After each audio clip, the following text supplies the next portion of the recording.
First, I think that this textbook, chapter 2, goes over some of the historical evolution of this important ideology, economic liberal perspective. Trace back to the 17th century. So let's first talk about the roots, right? The origins, the roots of economic liberal perspective. When did this idea begin? I think back in the 1970s, when it began, I think liberalism first focused. You might have learned this in IR. Begin with some kind of a human nature argument. Okay, I mean their philosophical approach to society is that human beings are good-natured, right? They are guided by reason, not emotions. This is the philosophical basis of liberalism. So that, ultimately they lead to the logic that, human beings, they make, because they are guided by reason, not by emotions, they make rational decisions, right? That's important. Human beings are capable of making rational decisions, right? That's what's important, that's what counts. So liberalism, their philosophical beginning is with the human nature, okay? Fundamentally, but people are self-interested, right? So I think these two fundamental philosophical positions of liberalism, right? People are rational and self-interested. These two are basics of liberalism, right? But the question is, you know what? People are self-interested. They put their self-interest first, right? Put their self-interest first, not social interest. Okay? People by nature, they don't put social interest first. But the question is, when people are by nature, when people put their self-interest first, then how do we lead to social harmony, right? That's the most fantastic theory of liberalism, from self-interest to social harmony, right? Somehow they come up with some type of how self-interest aggregate into social harmony, right? They come up with that, right? So classical economic liberalism, which we are talking about, is rooted in some trends, some historical or economic trends in the 17th and the 18th century. Reaction to the failures of oppression of the government, right? So those were the trends at that time. And that's how classical economic liberalism began. And there were some famous philosophers or economists. They were not, separate fields such as economics at that time, right? Philosophy was the most broad, academic subject. So there were some philosophers who side with this type of thinking. The first one in the history of economics or economic liberalism, the first one who comes is Francois Quesnay. Right? He led a group of French philosophers, and they were called physiocrats. Their philosophical position was this. Their motto was laissez-faire, laissez-passer, meaning let be, let pass. The whole idea of this is that later it became the theme of Adam Smith, who became the father of modern economics. But before him, we have these French philosophers, right? We have some precursors, okay, to Adam Smith. Now, So we have Adam Smith, okay, the father of modern economics, the father of modern classical economic liberalism. He wrote two famous books, right? The Wealth of Nations, and some books on theory of moral sentiments, things like that. Those were two books. You know, chapter 2 strongly argues that sort of, Adam Smith must be seen from a balanced perspective. He's not 100% market, scholar, right? If you read The Wealth of Nations, he may be misunderstood as a 100% market, scholar. But if you read the later book, the moral sentiments one, if you read Adam Smith's moral sentiments argument, he doesn't quite accept market 100%. He gives a very balanced view on why and how market fails, then what should be done when market fails, right? The government step in, right? So Adam Smith must be viewed from a balanced perspective. But The Wealth of Nations, most famous, right, book. Again, the question he addresses in this book, The Wealth of Nations. I mean, the title itself indicates that what his major interests are, right? When and why markets succeed, in why certain countries are succeed and why other countries are failing, right? That's The Wealth of Nations. This question still, I think, holds true, right? We haven't resolved this question, right? We don't know 100% what constitutes the wealth of nations. There are so many factors, right? There are so many different factors. Domestic factors, international factors. Smith, yes, at least at minimum, he opposed the mercantilist perspective that the nation is best served when state power is used to create wealth. Okay, he opposed that, okay, which is the mercantilist perspective. At minimum. And, individual freedom is important. Okay, individual freedom is the basic starting point. Okay. At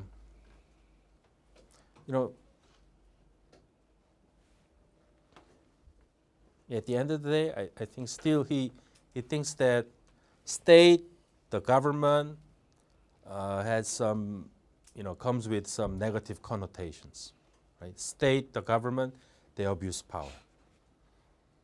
Okay, they abuse power, they oppress individuals, right? So that allocation of resources is inefficient because of that. So when the government guarantees individual freedom, economic problems do not occur. That's what it says. When the government guarantees individual freedom, resource allocation, no problem economically. So it's a combination of mixture of political problem, economic problem, right?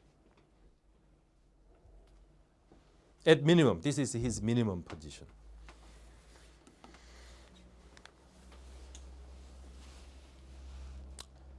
In terms of human nature, yes, I think philosophically, he believes in the good side of human nature, right? Basic.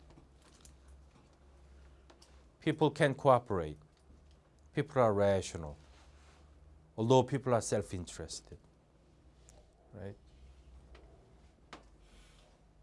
So he believed in the cooperative, constructive side of human nature. So social harmony is possible out of individual self-interest. Right?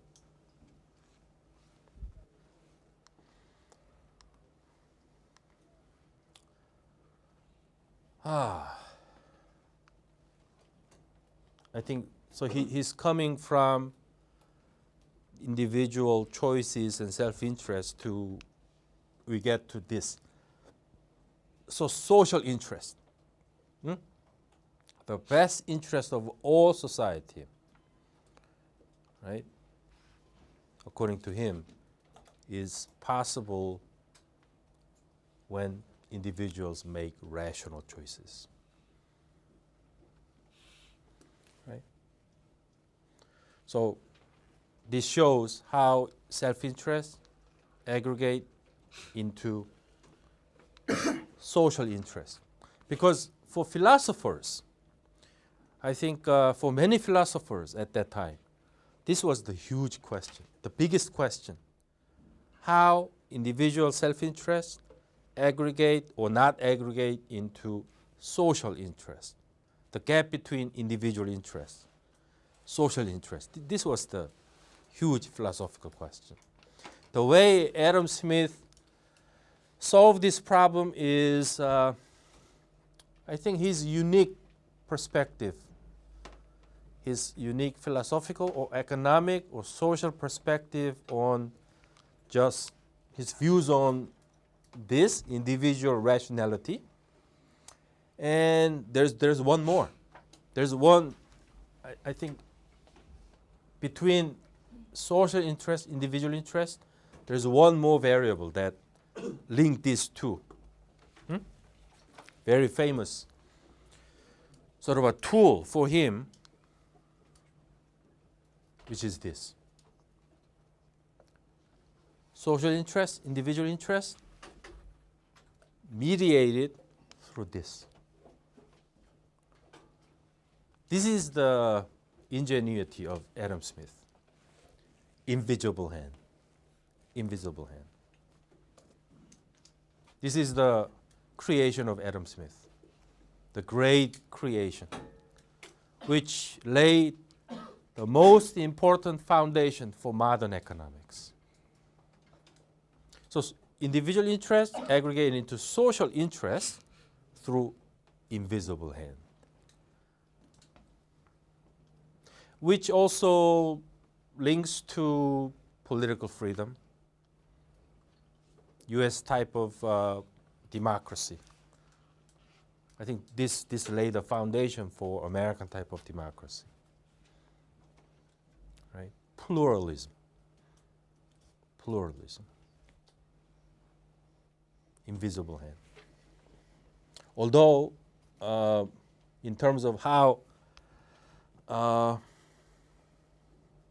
individual interests aggregate into social harmony through invisible hand, there are different views on this. Right? There are different views. In good times, this works really fantastic.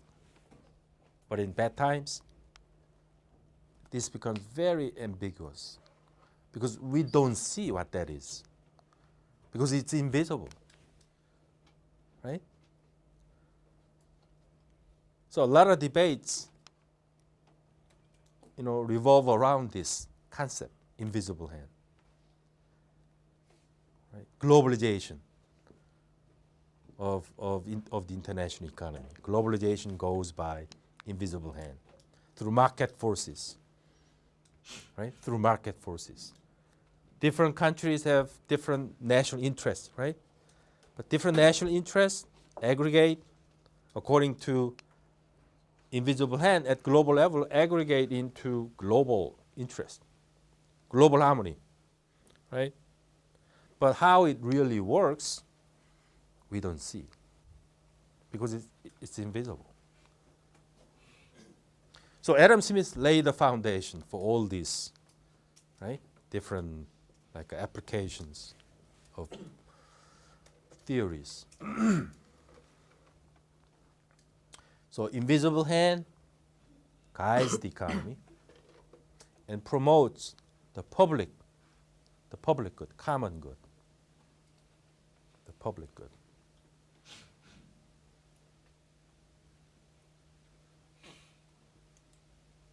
There is ingenuity for Adam Smith at that time, because philosophers still at that time, they didn't know how to link these self-interest, social interest without resorting to government role. That was the norm at that time. So his creation was really revolutionary, right? Because he saw the government as negative. But without government, how these two linked? This. That's the creation. That's the creation. Right?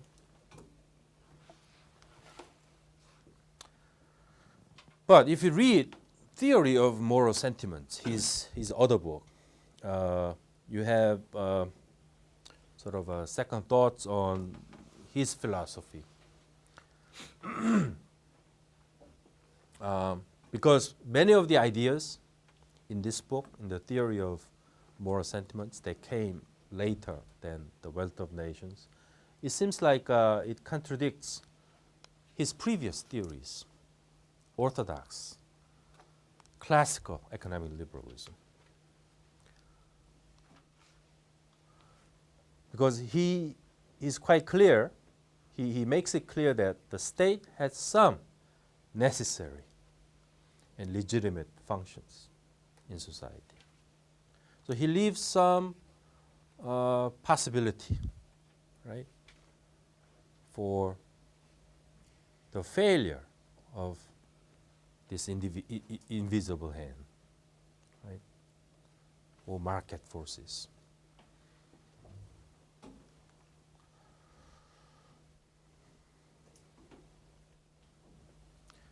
But don't misunderstand. He's still opposed, right?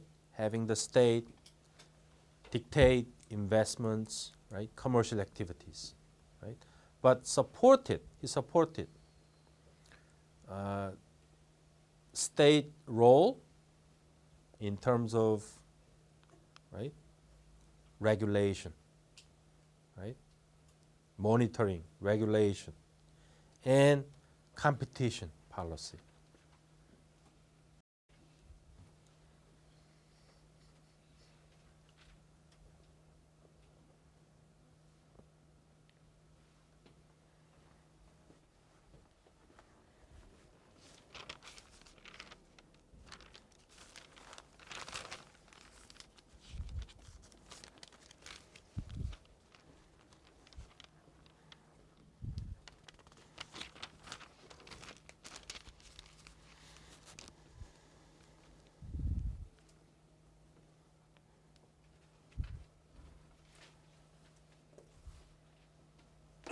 And there's the discussion about rent seeking here.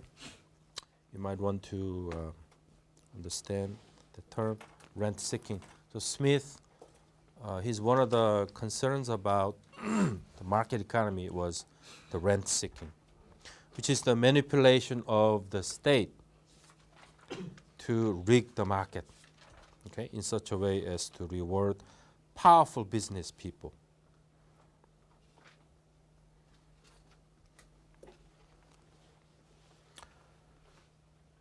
So I think with this we see, sort of a market versus the state debate already in Adam Smith.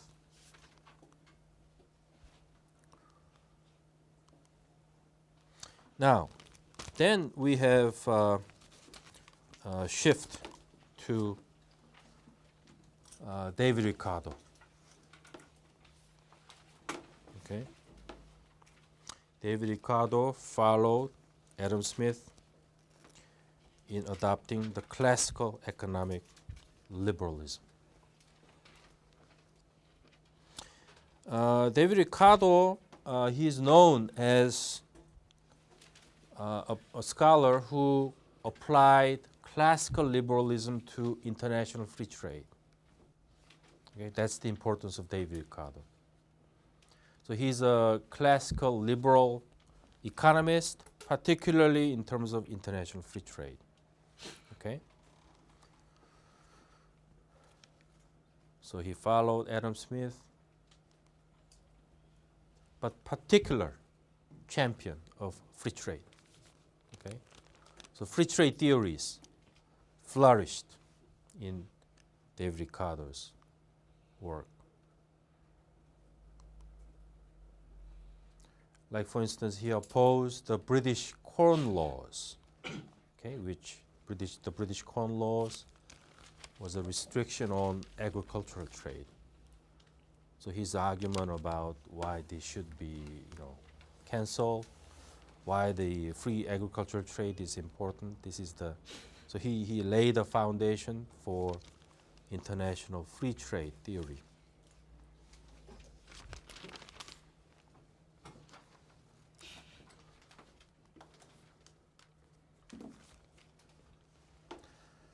For Ricardo, free commerce, international free trade makes nations efficient.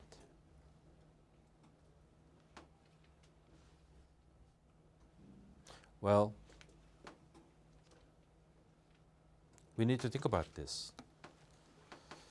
Free trade, the benefits of free trade for nations, right?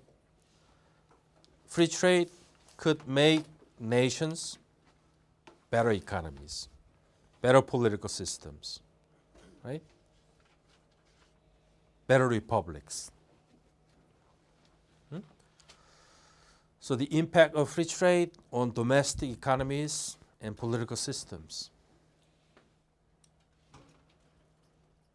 We're still talking about, old economic theories from today's perspective. Free international market stimulates, to go one step further, stimulate industry, encourages innovation, and creates a general benefit. General benefit. Again, this very inchoate debate still holds true for today's debate. International trade stimulates industry. We have a debate today whether or not free trade promotes economic well-being for individual countries. We have that debate. And Ricardo, he had that debate at that time.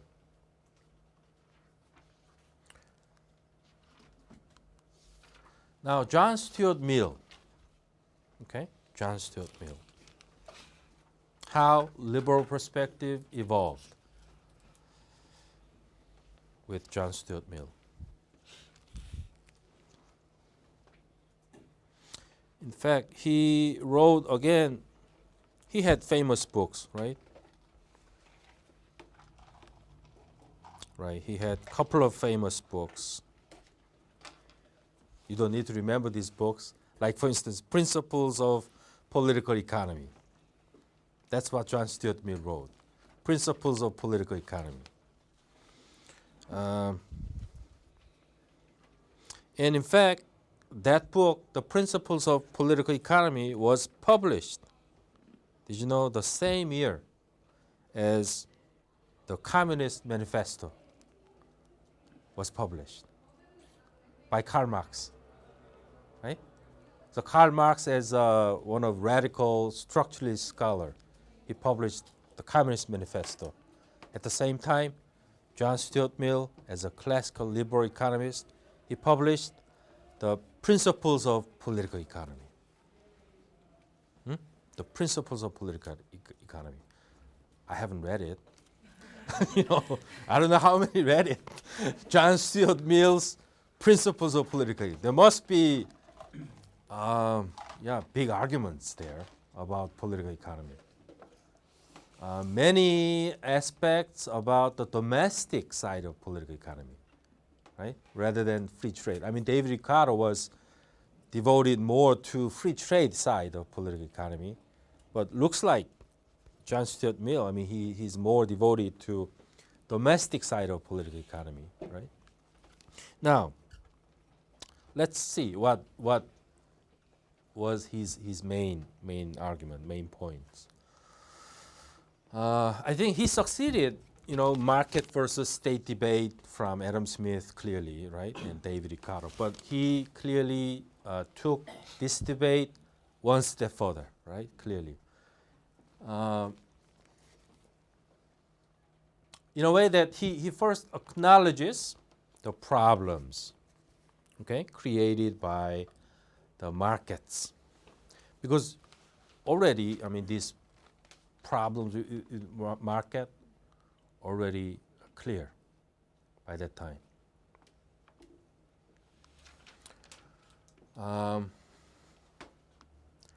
Now, again, the question, having these market problems,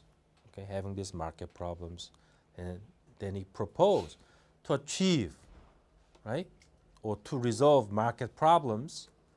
He argues that the state, the government, should take definitive action to supplement the market, okay, which is not new, from today's perspective. But he thinks that the state should take some proactive role to supplement the market. And he advocated selective state action. But the question is, to supplement the market, the government should play some roles, but the problem is in what areas, what roles, right? That's the question. When, right? Under what circumstances, what kind of roles the government should play roles? That's the question. And Mill, I think he gives some answer to that. The state plays some roles in these areas because individuals are inadequate, right? Individuals are inadequate. So the government role must be, I'm not listing here. We have to find what roles, in what areas here in the book. What did John Stuart Mill say the government should play role? In what areas? Can anyone answer from the textbook?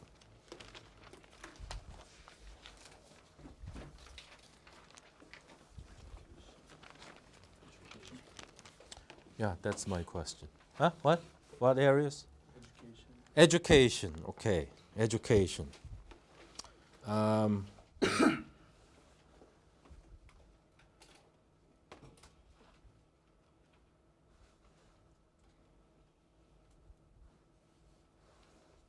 Okay, right.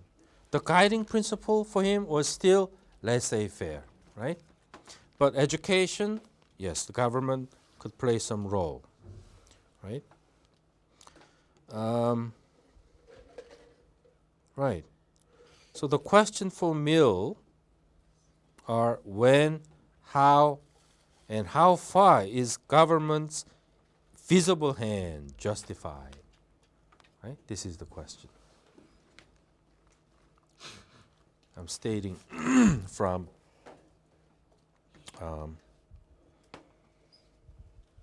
nine from the bottom in the section on John Stuart Mill. When, how, and how far is government's visible hand justified? As an assistant to or replacement for the invisible hand of the market? Yeah, I think this is a good question. And how far can the state go before its interference with individual rights is abusive? Right? How to draw a line between, right, government interference and justified government role? That's the question. And these are philosophical debates. Then let's turn to real applications of the state versus market in the more contemporary era, okay, in the 20th century. Okay, how classical liberal perspectives apply to real politics in the 20th century. We have three different stages. First,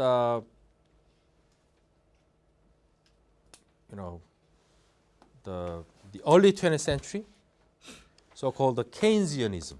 That's the first period. Keynesianism. Okay.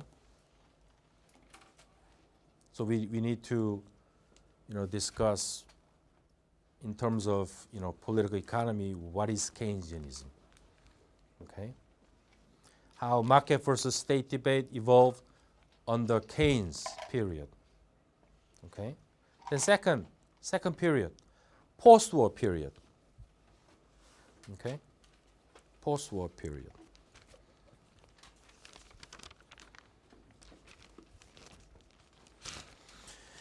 Then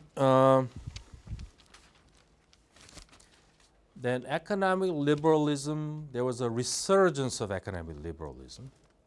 That's the third period. In the 1970s up to mid-80s. That's the period of resurgence of economic liberalism. Why at that time? Classical liberalism again resurged at that time. This is an important question. I think more important than philosophical debates. Why the resurgence of economic liberalism in the 1970s, right? Then finally, the last period, neoliberalism. Neoliberalism in the 1990s.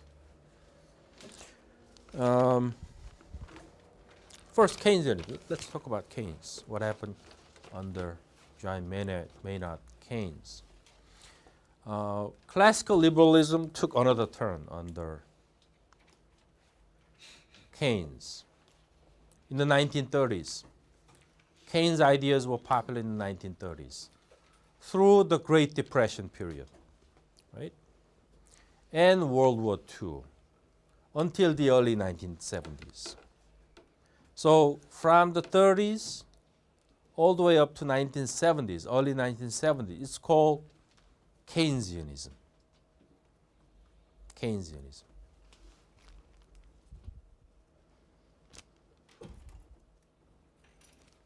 The 20th global economy was run by Keynesianism. Keynesian principles, right, up to 1970s. What are Keynesian principles then, in terms of political economy? Again, he's known as refuting, denying some of the basic principles of economic liberalism. In other words, in the Keynesian period, okay, from the 30s up to the 1970s, classical economic liberalism compromised. Okay, classical economic liberalism compromised. That's important. People were disenchanted with market principles at that time. Okay, number one. There was some disenchantment with market principles until the 70s. And second, why Keynesianism? Second, domestic priorities came first. Domestic priority. In other words, still the global economy was not 100% fulfilled at that time because domestic conditions prevailed rather than global economic or global economic situation.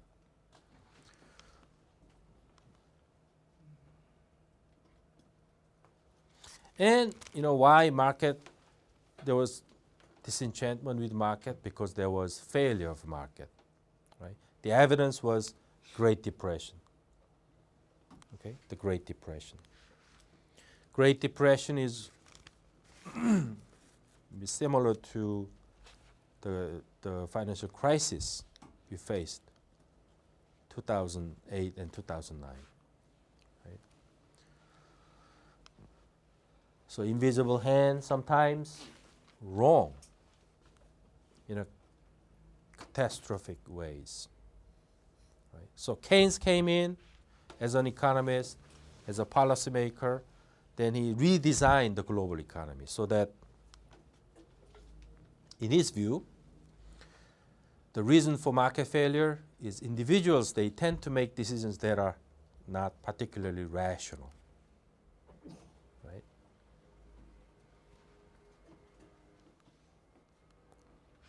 So based on these philosophical positions, the way he designed the global economy was that he, right, you know that, right? How the global economy, you know, before World War II, how it was designed. It was designed, you have sort of three institutions, World Bank, IMF, right? GATT, right? That's Keynesian design, right? So in so doing, I mean, he was combining state and market influences, right? But again, he still relies on the invisible hand, okay? But supports a larger state action. This is the essence of the global economic design before the 1970s. This is the spirit of Bretton Woods. Right? This is the spirit of Bretton Woods. This is the spirit of the World Bank, IMF, GATT, not WTO yet. Okay.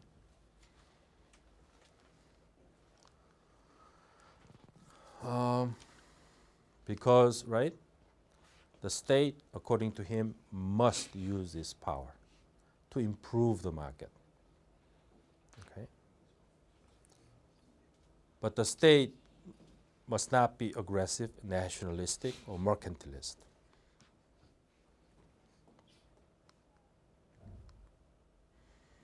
So this is how post-war international economic order was born. Okay, based on these Keynesian principles, Keynesian political economic views. So the vision he had in the post-war period was a liberal, open, and market forces, free trade policies prevail. Okay? But this is important term. Keynesian compromise. Okay, it was an open, liberal, international economic system, but there was a compromise, which is called the Keynesian compromise. This is the idea that the management of the international economy would be conducted through peaceful cooperation of states in three Bretton Woods institutions. Okay, and these states, as members, they have some autonomy. That's important. Some autonomy within the three Bretton Woods institutions. And this is the difference between pre-70s, post-70s.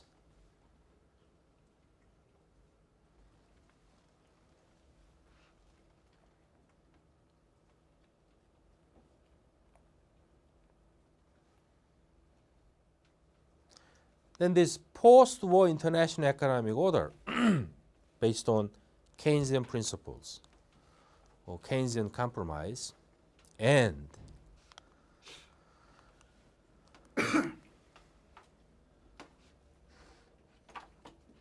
yeah, I want to emphasize this. Domestic trade protection, capital controls, accepted.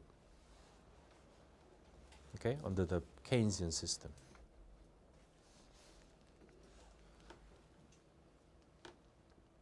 These were the exceptions to liberal economic system. And this Keynesian system ends when in the early 1970s.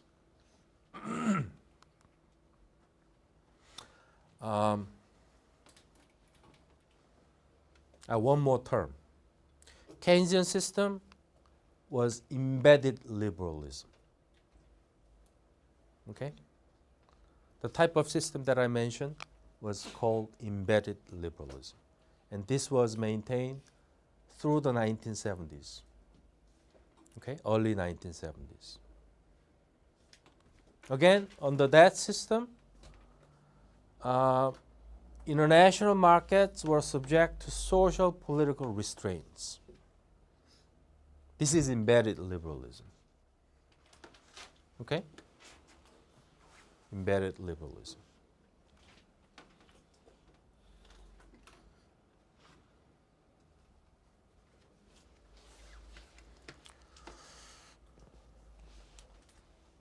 Now, this system ends in the early 1970s.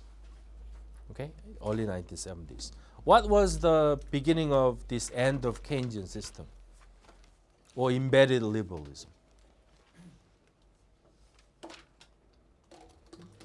Do you know?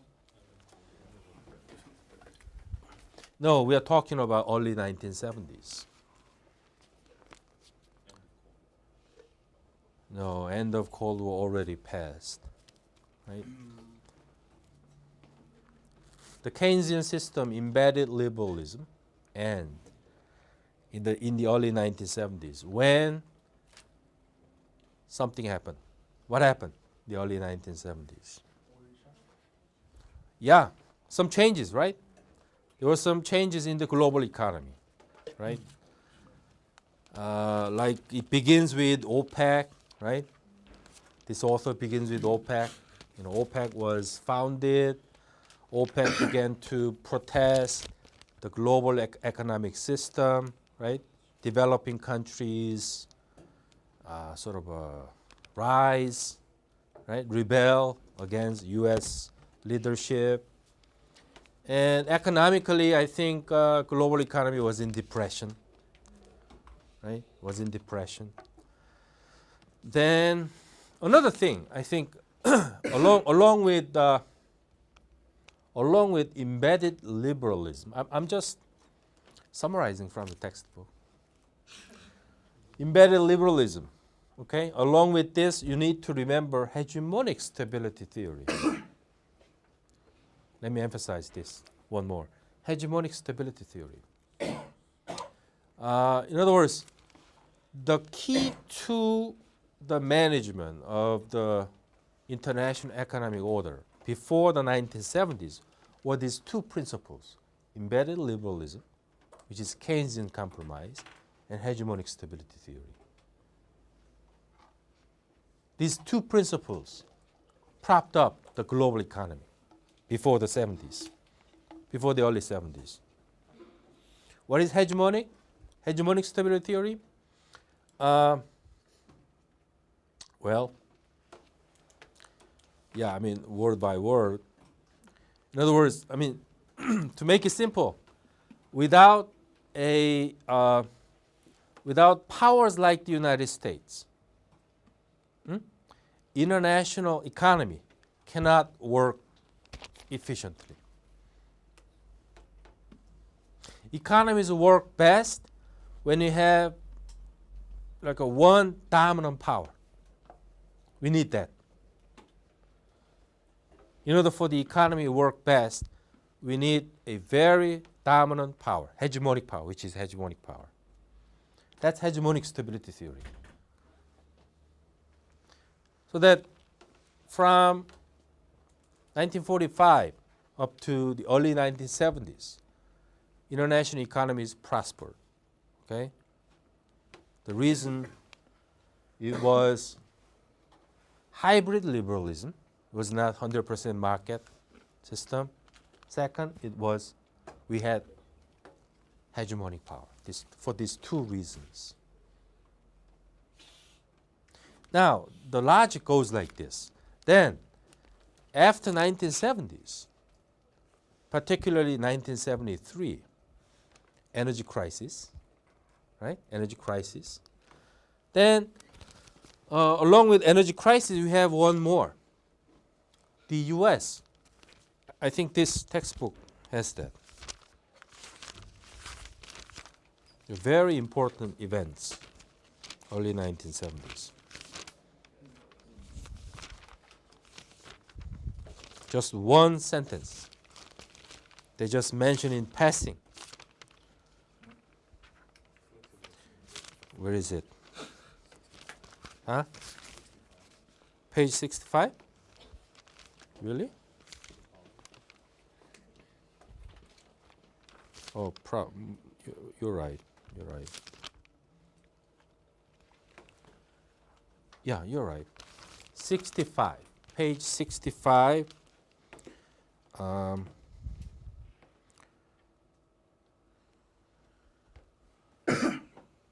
3, 4.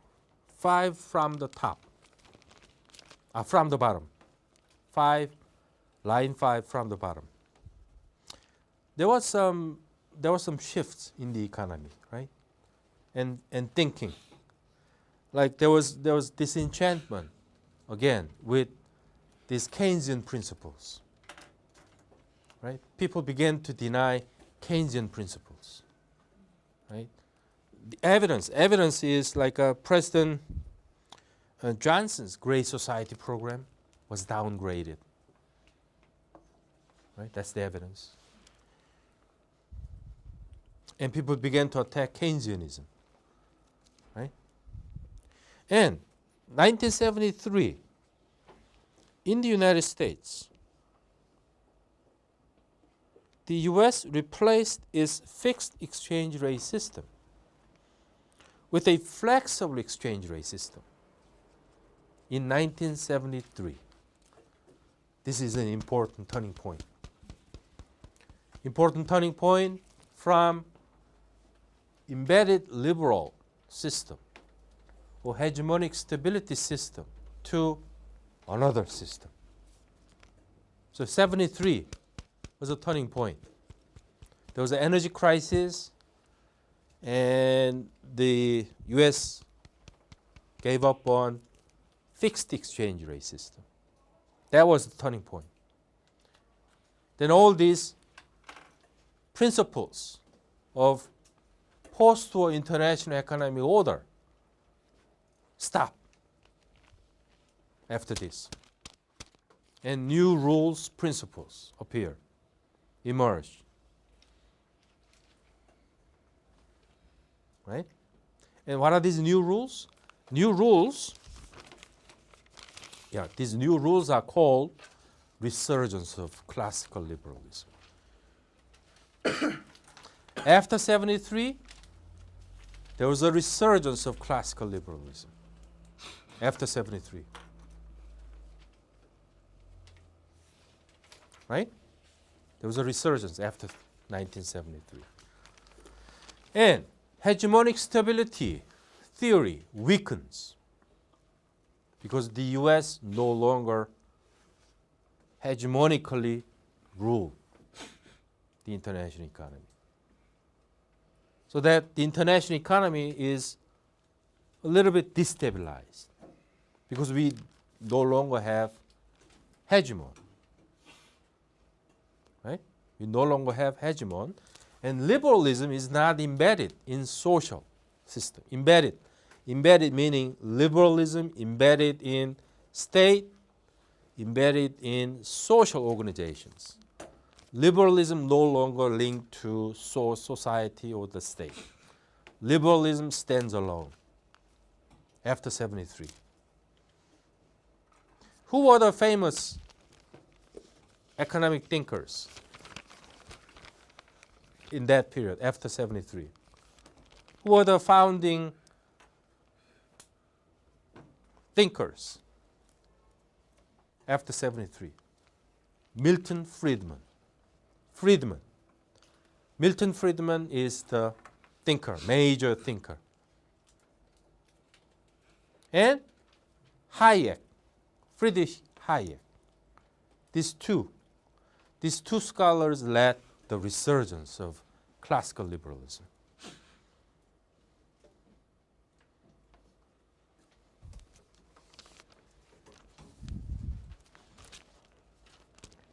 Then, you just go ahead and read what are Friedrich Hayek's argument about the market, right? And Milton Friedman, what he argues, read about that. I mean, it's similar to Smith, John Stuart Mill, right? Read it. Then, so classical liberalism came back.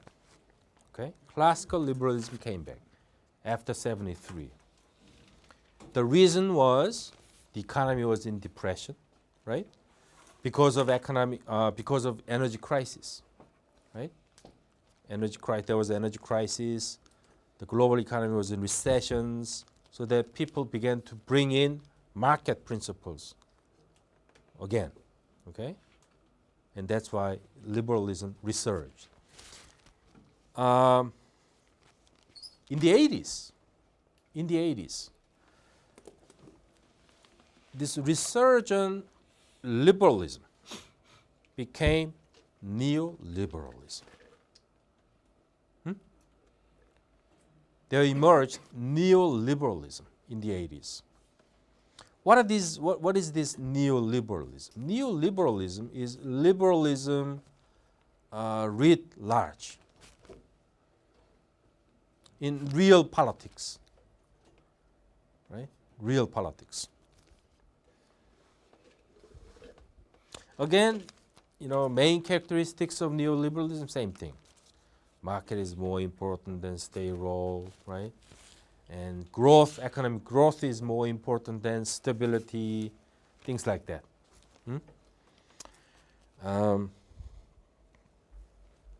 There were two governments or politicians who adopted neoliberalism, okay, as a real policy. Those are the Prime Minister of the UK in the early 80s, Margaret Thatcher, and President Reagan of the United States. So policies they adopted at the time was Reagan's supply-side economics. Supply-side economics, the famous policy, supply-side economics.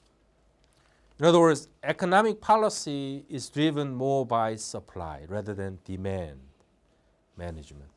So supply-side economics, the focus was on tax cuts.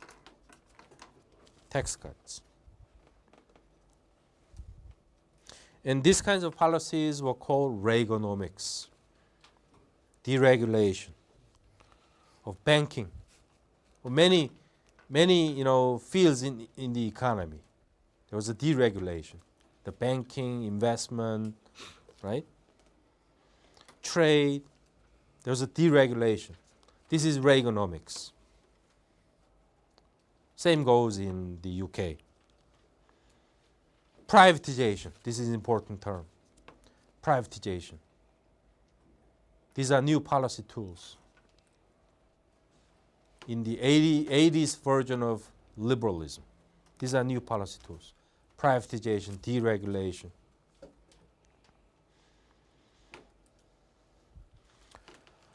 And once they change the economies, domestic economies, they look outside, right?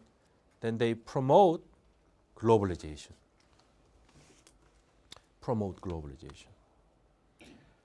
So they began to export these policy tools, deregulation, banking, investment, trade. They began to export these, neoliberal policies to other countries.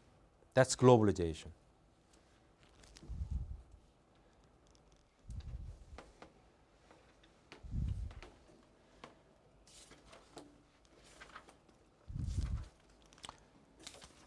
To developing countries mostly, right?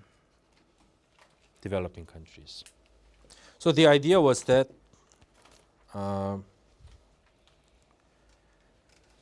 if you adopt neoliberal policies, okay? If you adopt neoliberal policies, you benefit, your economies benefit, right? That's kind of an argument. And these policy tools were called policy prescriptions, right? Called Washington Consensus. The prescriptions made by Washington policy makers, those were called Washington Consensus.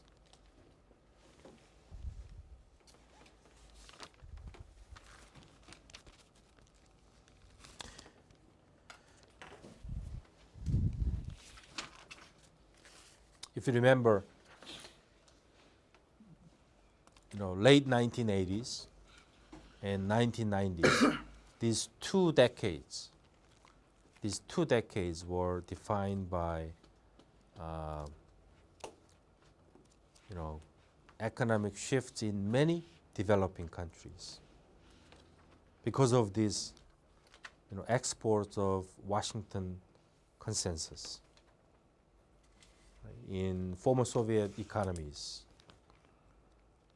and many developing countries in the Asia Pacific, Latin America, and Africa, right? For 2 decades, in the 80s and 1990s. Clinton administration, they succeeded this policy, right? You know what happened in Russia and many other Eastern European countries, the outcome of this sort of a free market kind of a policies in former Soviet economies. Privatization going on, right? Formerly state-planned economies, right? Like a bankrupt. Then instead they, rebuilt, right? Market-type economies. There were successes and failures. I mean, to judge the outcome, the scorecard for these, neoliberal economic reforms in many different parts of the developing world, still it's too early to judge, even from today's perspective, because I don't know today where the Russian economy is going, and what was the impact of, the market reform that was introduced in the late 80s in Russia, right? The Soviet Union simply broke up, right? The new Russian economy began in the late 80s, and it underwent the huge, policy changes throughout the 1990s and 2000s. But still, after 2 decades of market reform, I still don't know where the Russian economy is going today. And same goes to many former Soviet economies like Hungary, Czech, many Eastern European countries, including Ukraine. Today, Ukraine is, in limelight of a lot of media reports. Still don't know the impact of these neoliberal market reforms for these countries. Right? It's too early to judge. It's kind of a, glass half full, half empty type of argument. A lot of changes, but still same, right? And I don't even know whether we have to call the Russian economy market economy. I'm not sure about that. How market, right? Then if not market, what is it? How do you call the Russian economy if not market, right? There is no other way we can call these sort of a hybrid economies. Yeah, maybe that's the better term. Those are hybrid economies between successful market economies and maybe very failing, right, state economies. We have a whole bunch of hybrid economies today, including Russia, former Soviet economies, maybe a lot of maybe Africans are classified as failing, many of them, right? So, right, that's that. And Korea was sort of in the midst of a lot of changes. Korea, right? In the 1990s, Korea underwent a lot of changes. I think Korea more or less benefited. I think so. In the 80s, Korean economy was so protected, so closed, right? But 1990s, I think Korean economy was integrated, right? Was integrated. I think there were some problems, but overall, Korean economy underwent, I think, some positive changes. Right? The outcome, more or less, maybe 60-70% good, maybe 30-40% bad for Korea. So relatively Korea benefited, right? So Korea is in the group of those benefactors of these neoliberal market reforms, of globalization. I think this neoliberalism sort of began to slow down when we enter the stage of, again, crisis.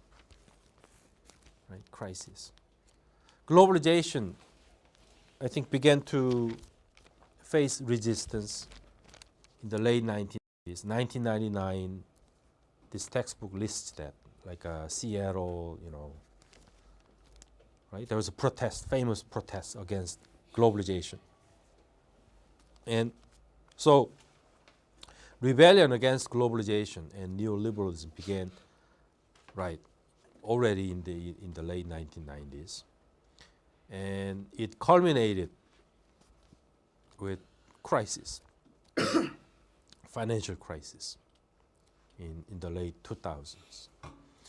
And this textbook, I think the last pages 68, 69, and 70. There are some things that you might want to read. 68, 69, 70. These 3 pages, I think, list up some of the recent debate on the global political economy.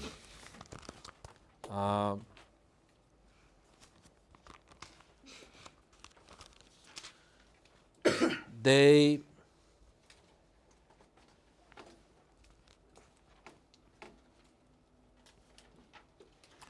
list up perspectives of different scholars on globalization. Joseph Stiglitz, Thomas Friedman, David Colander. I don't know who that was before I read this textbook. Middlebury College economist. I didn't know about him, but he's here. David Colander. Then you have William Easterly. Then you have Paul Collier with World Bank, right? So they give different opinions on, right, globalization, and the debate on, the same debate on market versus the state. It is worthwhile to read these different opinions of different scholars. Why globalization failed? They give different opinions, different reasons. Like, for instance, Paul Collier. Take Paul Collier, for example.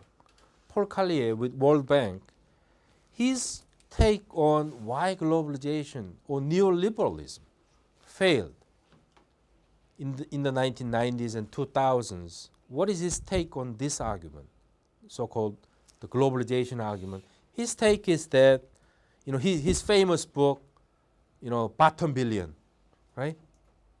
That's his book, Bottom Billion. He wrote the book, Bottom Billion, the argument that we have 1 billion people living under the poverty level, right? Unless we do something about these people, right? Globalization cannot be complete, right? And his argument is that, first thing, he criticizes, the fact that we leave these 1 billion people stuck in a poverty trap. Okay? Maybe that's why globalization cannot go on, right? Unless we do something about this poverty, abject poverty issue, right? Globalization cannot go on, cannot continue. Which is a good point, right?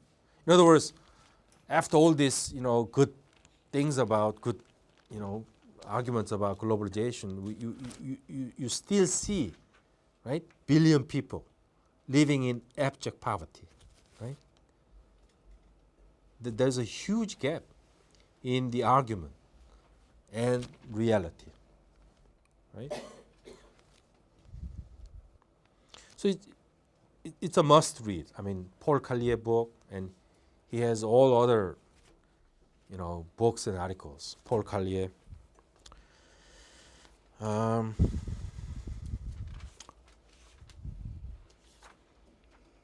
William Easterly, again, it's an interesting book. William Easterly argument. His famous book, The White Man's Burden, right? His take on the globalization argument is that globalization failed because the global economic aid failed. That's his take. Globalization failed because the way these, rich countries, the way they dole out this free economic aid to developing poor countries in a very uncoordinated, hit-or-miss way, right? So the World Bank did a very poor job of distributing economic aid. Its current economic aid system, it should be, restructured. That's the major argument of William Easterly's book, White Man's Burden. Well, although from this great debate on state versus market down to this really sort of a small kind of argument, like an aid problem or bottom billion. I'm not sure whether bottom billion is a small problem, but we come down from this big debate, big philosophical market state debate, down to this, right, real problem solving kind of a political economy debate. So this list of scholars here, William Easterly, Stiglitz, Paul Collier, they are all in the tradition of political economy. That's important. Although they talk in a very substantive, not abstract, policy issues, right? But they're still in the political economy debate. So keep reading, finishing up chapter 2, reading different arguments of these different scholars. Better if you read the books by these scholars, but you don't have time to read these books. But these are all very famous IP scholars, including Tom Friedman, Stiglitz, Paul Collier, William Easterly.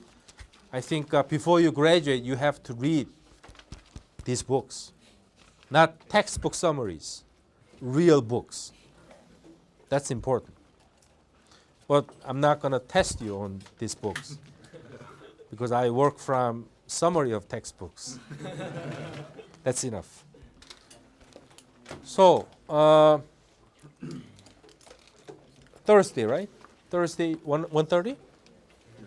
1:30, chapter 3, which is, is it 2 o'clock? 2 o'clock, chapter 3? Mercantilist? Mercantilist books.